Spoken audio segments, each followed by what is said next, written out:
Welcome to 12 Hours in the Future with Maria Sanchir. Today's guest is, I cannot believe that this is actually happening. His credit goes beyond a lot, including Dallas Buyers Club, That Thing You Do, War for the Planet of the Apes, Modern Family, Tall Girl, it goes and on and on and on. And recently he was nominated for Emmy for his role as Mark in the White Lotus. This is Steve Zahn. I'm experiencing out-of-body experience right now. Thank you for doing this. Oh, yeah, Congratulations for your Emmy nomination. Oh, thank you. Yeah, it's fun. It's it's fun. Yeah. Great. Amazing. We had a technical difficulties before because we were scheduled to do this alone, but persevered and we're here. Yeah. My first question is, thank you for doing this again. I know that you're in the middle of shooting yourself right now. And my first question would be, what was your first job that earned you SAG card? Oh, my first job. I got my SAG card doing commercials while I was doing theater in Minneapolis, in Minnesota. Like I got my first theater gig and I joined the union Equity.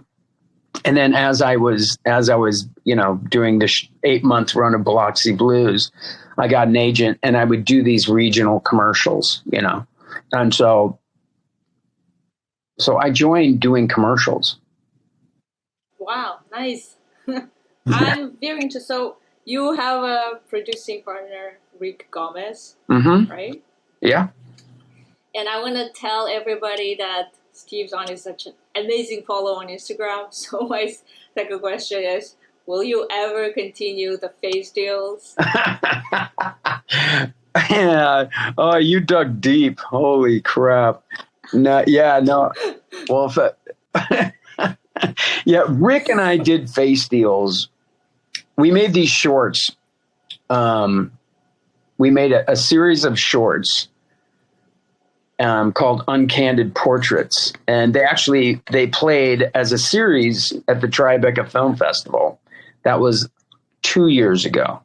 And while we were making the short that I was in called I'm No Holiday, we came up with this crazy idea that we would just we would do these. We created these characters that just sold crap on the internet, and we laughed at the idea of doing it. And because we don't fly to different locations to play golf, this is what we do, right? So he flew into Kentucky, and I got a turntable, an electric turntable in my friend's studio, and we pretended to sell stuff. And the rules was we did 40 in one day. And the rule was that we couldn't write anything. Everything had to be improv, and whatever we did was it. And then we had to put it on. We had to put it on YouTube, no matter what. Yeah. Right. So that's what we did. Yeah, and so it really was just to entertain ourselves. And we actually made a pilot. We made a crazy pilot that was it's insane. It's like an acid trip, really. But yeah, we made a pilot. We can't stop making. It's so hilarious. I love it. Oh, good. Well, if you want some just insane stuff, you go to Face Deals and watch Back Massager is probably the best one, I think. Yeah, and how the things are turning so slow. And we can't stop laughing. There's a couple where we just laugh through the whole thing. Yeah. It's so absurd. It's just absurd. Yeah, I would recommend everybody go watch it. If you have a bad day and you need a laugh, just go and see that one. It's amazing. You once said, I regret when my peers started to notice me. Talk to me. I didn't ask hey, let's go to a dinner. I never did that, and I still don't do that. So my question is, what was your, if not a secret, you can not tell me, it's okay. But my question would be, what was your last time you went to a dinner that you initiated with somebody from the industry, your peers? And who was that? Well, it would have to be Rick, and Cody, Right. the people that we started this production company with. I think that would be it. I'm trying to think. Like, I just don't. I don't live in proximity. It's not like I don't want to do that stuff. I just don't. I live on a farm in Kentucky, and so I don't. Right. And obviously, I don't have any neighbors that are in the business. Really, it's and Right. Dinners are usually and things like that are set up because I'm working with someone. So it's like, I always thought, like in cities, like in LA, you can be in a city where you think you're actually working, but you're not, just because you're doing stuff. And doing stuff doesn't necessarily mean that you're working, that it's actually beneficial. It might just be, and there's nothing wrong with that. It might fulfill something. You never know, kind of deal. But when I'm working, I'm truly not working. I'm here farming. Or maybe I'm writing, or maybe I'm doing something productive. But I don't know. Sometimes there's a gray area of going to dinners and stuff as if that's important, and it really isn't. What's important is the work you do. What's important, if you're a writer, it's what you write, and that's what's important. If you're an actor, act as much as you can, right? Even if it's for free, to get better. So that when you're given the opportunity, you can kill it. For sure. You also, I've heard you once in one interview saying that you feel like an outsider. I can't relate. Do you still feel that? Oh, totally. I feel more of an outsider now than I did even 20 years ago. Interesting. Why would you say that? And I don't know what that is. I don't know. I don't know. I think it's. I don't know. It's interesting. I mean, the older I get, the more I do, the more maybe it's kind of like the more people think they know who I am, or they know what to expect. Right. And so I'm constantly trying to. I don't know if that makes any sense. It's like I've always just felt like an outsider. I really have. And just because of, again, where I live, I don't get invited to the parties. I don't go, we don't even do premieres much anymore.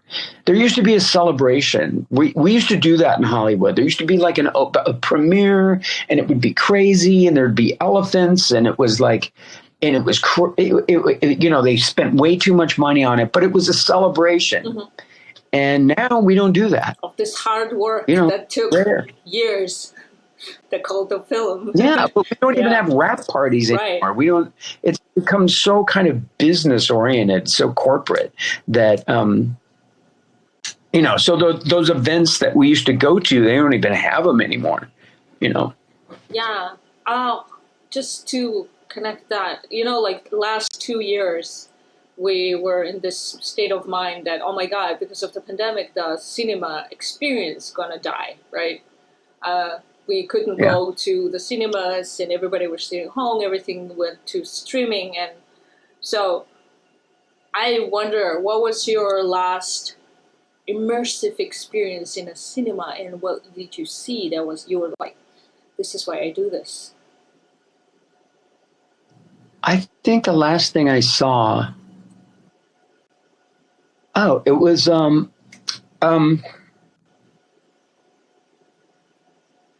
pizza. Licorice pizza. Oh God, licorice pizza. Me and Walt Goggins were working down in we were working down in doing this limited series called George and Tammy. And we were in North Carolina and Wilmington, and we were just kind of pissed off at just tired of the whole COVID thing. And we went to a matinee. And that was a brilliant movie. I thought that was absolute. Loved it. I thought it was brilliant. I loved it. And that is inspiring. You know, you go watch movies like that, you go, we're still there. We're still there. Right. You know. And I actually think that art has to catch up to what's happening right now, which is just absolutely absurd in our society. And I think movies are going to get more and more interesting. I think the work that comes out, whether it be streaming or limited series, stuff like that, is going to be more challenging and more interesting. It has to. Otherwise, you know. Right.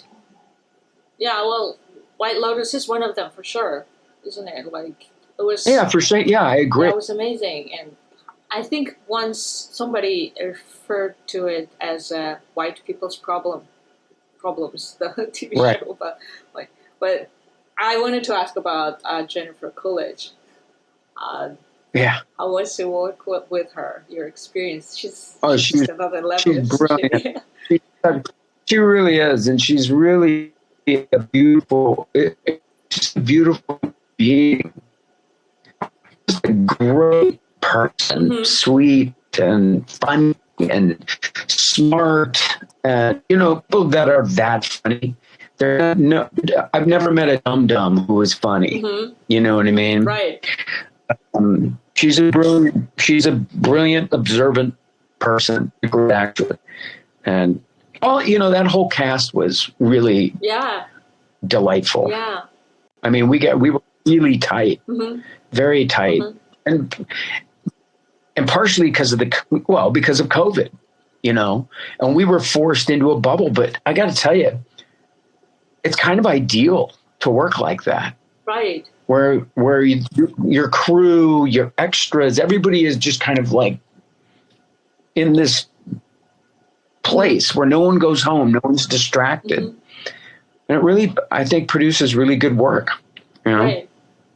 Yeah, I've heard Connie Britton talking about, you obviously shot in Maui, right, in 4 seasons, hotel, and she said that you almost had it to yourselves, but then at some point you realized that you couldn't go outside because it was the height of pandemic and, bubble. Right. And she said that it sort of helped because at some point you were like, almost complaining about it, which also reflected to your characters. Right. How was it for you though? Yeah. Like, did that help too? Yeah. That's really she's right. We'd have to remind ourselves that, oh right, there's this huge pandemic going on. Right. You know, as we had our own beach. You know, if you weren't shooting at dusk, the whole cast was down at the beach, and you would run down there if you were late, and you would look out and you'd see like 10 heads bobbing in the water, and it was us. There was no one else there, and we would watch the sun go down every night. And you know, this beach that's usually just hundreds of people now was just locals. And you know, there were sea turtles that were huge, these huge sea turtles that were right there and right near the beach, like 10 feet off the beach. And the locals were like that we'd never seen that ever. They never come here because of how many people. Oh my God. And so it was such a unique experience. And then it did kind of parallel our characters and what they were going through. And this is just kind of like pressure and outside world was like insane. And we kind of create this safe, vacation land that's, fake. And Mike White, man. Oh yeah. That guy's a genius. Yeah. He's just he's a genius, man. I mean, I read that script and I mean, at that point in the pandemic, I would have done anything. Right. I was like everybody else. It was like month 8 not working, and I was like, fuck, man, this is. And then I read that and I thought, holy shit, this is one of the best things I've ever read.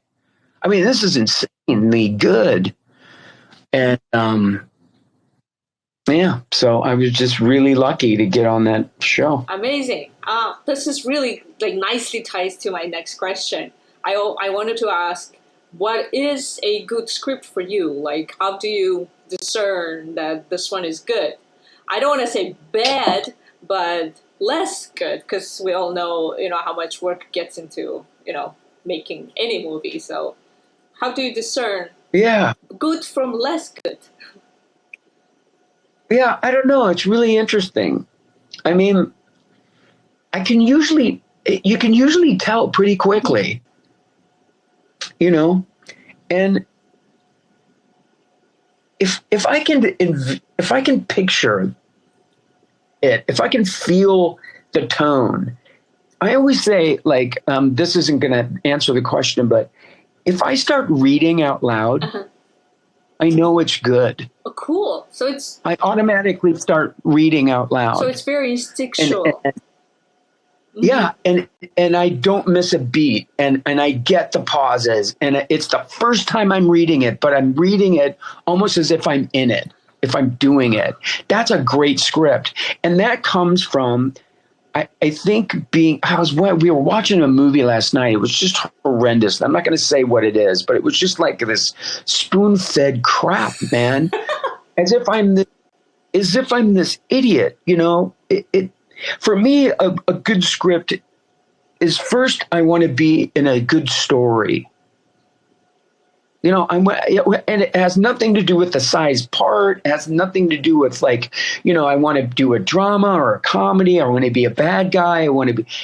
For me, I'm just like clean slate every time. And if I read something and I just adhere to it, it's real to me. Or if it's, and then of course, if I'm an actor, so I have to play a part. Is it a part that I feel like I could do well? Does it scare me? Does it, is it something that's just, we do things for different reasons, right? Like I do movies for money. Mm-hmm. You're going to hire me to come for a week and play this guy that's going to be, it's not a challenge really, Yeah. But sure, I'll do that. Because I have to eat. And there's plenty of those. And my kids have to eat. Exactly. Yeah. But then there are those other jobs that, that you do because it's challenging. I'm doing it right now. Right. I'm doing The Righteous Gemstones down in South Carolina with the TV series. Yeah.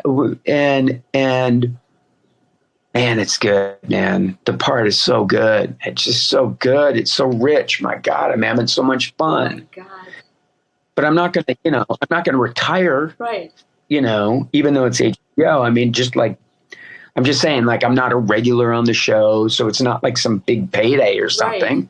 But it's good and it's challenging and it frightens me. And and so I constantly work on it. I over prepare. How inspiring to hear that. Oh my God. Like, I'm like just, there with That's really the key. But it's the key to anything, isn't it? Yeah, no matter what you do. It's like over prepare. Over prepare. Show up early and don't be a dick. For sure.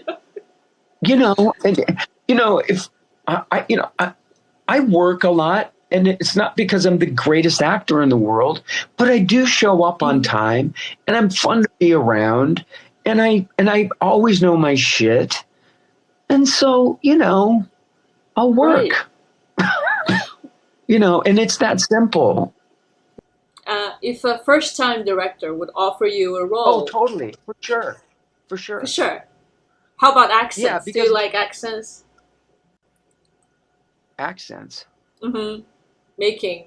Doing accents. It depends. Like, it depends on if it's something that I feel like it's kind of home, mm-hmm.